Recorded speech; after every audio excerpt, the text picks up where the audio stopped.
जो भावना सेटा आमे आज ग्रहण करिछु ये दिगरे अन्य माने मध्य ये सामग्रिक प्रकरण रे गोटे मूल्यवान जीवन जीवा पछरे जो मानकर मध्य छोट बड़ भूमिका थिला ताकू मध्य तदंत परिसर भुक्त करवा आवश्यकता को आमे अनुभव करुछु।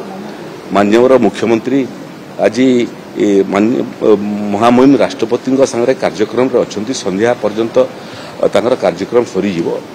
तेणु संध्यार माननीय मुख्यमंत्री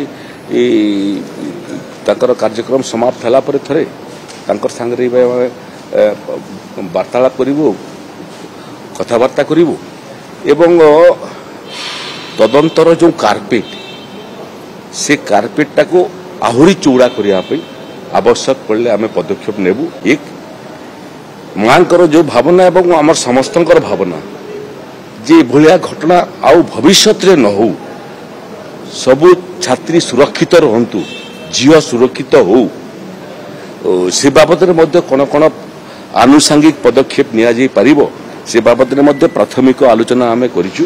पुणी मुख्यमंत्री संगे आउ गोटे राउंड आमे आलोचना करिवो। किंतु एटा निश्चित जे जो माने प्रत्यक्ष कि परोक्ष भाव में गोटे मूल्यवान जीवन नेबारे भूमिका तैयारी कले केही बर्तिबे नहीं।